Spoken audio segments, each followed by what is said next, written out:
ही चकलीची recipe जर तुम्ही पाहिली ना, यानंतर तुम्हाला चकली बनवायचा कधीच कंटाळा येणार नाही. कारण बऱ्याच जणांना ना चकली पाडत असताना तिचे तुकडे पडतात.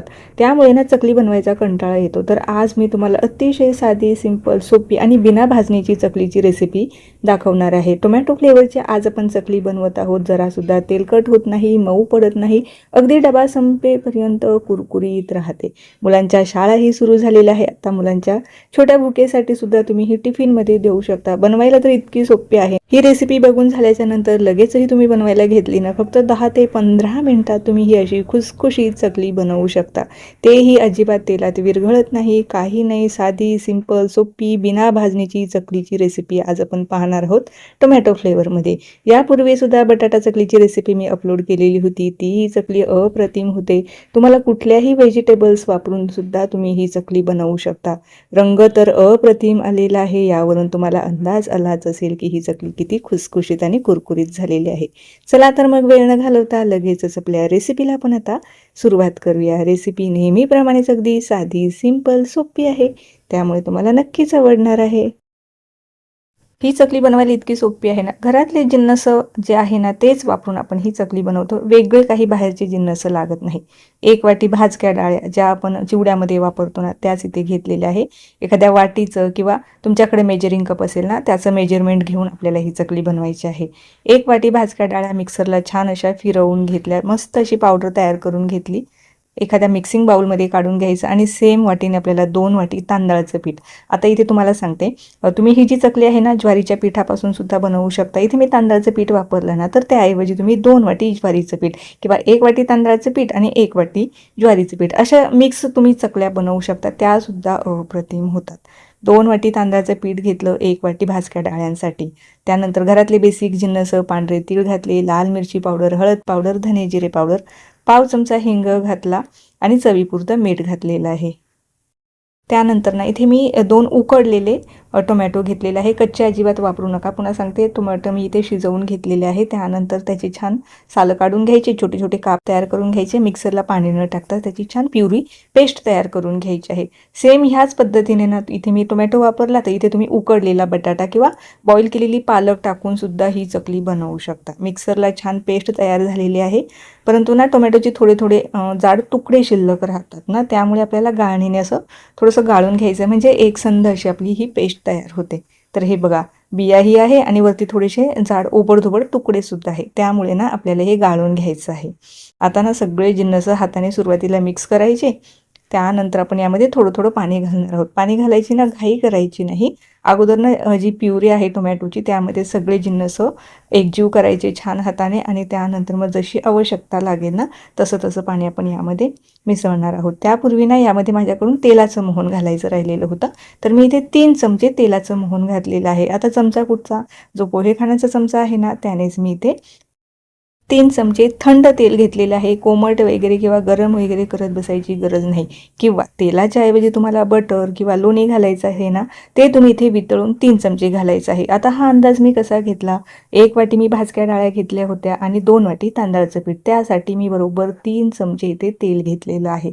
हा अंदाज ठेवायचा आहे. जेवढं पीठ आहे ना तेवढ्याच प्रमाणात आपल्याला तेल घ्यायचं आहे.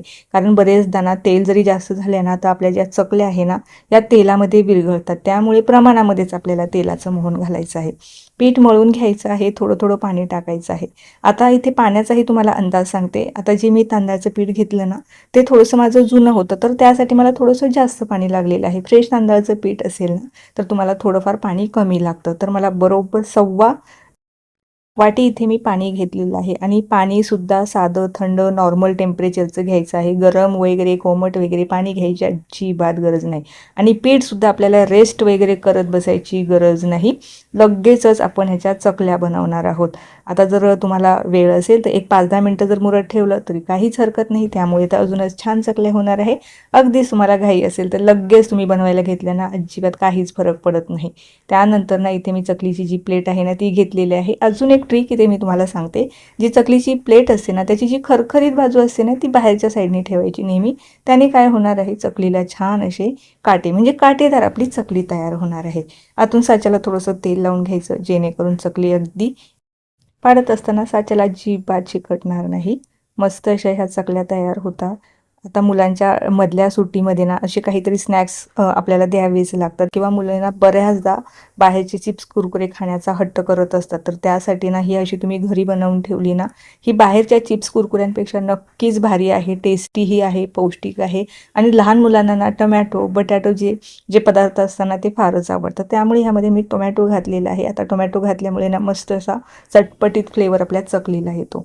तर आता लगेचच आता चकली बनवून घेऊया. आता चकली पाडत असताना इथे काही महत्त्वाच्या गोष्टी सांगते, त्या नक्की लक्षात ठेवायच्या आहे. नाही तर बरेच जण सांगता की आम्ही सेम तुमची पद्धत फॉलो करून चकली बनवली तरी आमची चकली तेलात विरघळली, तुटली किंवा व्यवस्थित झालीच नाही. तर त्यासाठी मी ज्या ज्या टिप्स देत असते ना त्या नक्की तुम्ही फॉलो करायच्या आहे आणि अगदी सेम त्याच पद्धतीने मेजरमेंट आणि टिप्स फॉलो करून करायचे आहे. तेल इथे आपल्याला अजिबात जास्त कडकडीत गरम ठेवायचं नाही. मध्यम गरम तेलामध्ये आपल्याला ही चकली तळायची आहे. गॅसही आपल्याला मध्यमच ठेवायचा आहे. अजिबात चकली तळत असताना घाई करायची नाही. थोडंसं पेशन्स ठेवून आपल्याला ही चकली बनवायची आहे. आणि काही भागात याला मुरक्कू म्हणतात, परंतु आपण याला चकलीच म्हणूया, कारण याला जर आपण गोल चकलीच्या साच्यामध्ये घालून चकलीचा आकार दिला तर ह्या चकल्याच होणार आहे. तर हे पहा, अगदी बुडबुडे जोपर्यंत कमी होत नाही ना तोपर्यंत मस्त अशी पलटवत आपल्याला ही तळून काढायची आहे. थोडे जरी बुडबुडे राहिले तर आपली चकली 100% नरम पडणार. म्हणून सांगते, जोपर्यंत बुडबुडे अजिबात कमी होत नाही ना तोपर्यंत चकली तेलाच्या बाहेर काढायची नाही. काढून घ्यायची, मस्तपैकी टिश्यू पेपरवरती काढायची. आणि मुख्य म्हटलं ना, ही चकली जरासुद्धा तेलकट होत नाही, खायला तर अप्रतिम लागते. यापूर्वी जर तुम्ही कधी बनवली असेल ना तर मला कमेंटमध्ये नक्की सांगा. ज्यांनी ज्यांनी बनवली नाही ना त्यांनी लगेच ट्राय करायला घ्या. कारण एकदा जर समोर आली ना, ही एवढी जरी तुम्हाला चकली दिसत असेल ना, ही 5 मिनटंसुद्धा लागत नाही फस्त होण्यासाठी, इतकी चटकदार ही चकली तयार होते. बऱ्याचदा चकली बनवताना कंटाळा केव्हा येतो, चकल्या पाडत असताना, आणि तोच टाईम आपला इथे वाचणार आहे. आपल्याला फक्त तेलामध्ये हे तळायचं आहे, मग ती वाकडी असो तिकडे असो, कारण चकल्यासुद्धा आपण तोडूनच खातो. त्यामुळे अजिबात जास्त टेन्शन घ्यायचं नाही. ती वाकडी हो तिकडी हो, फक्त तेलामध्ये गोल गोल गोल गोल फिरवायची आणि मस्त कुरकुरीत होईपर्यंत तळून काढायचे आहे.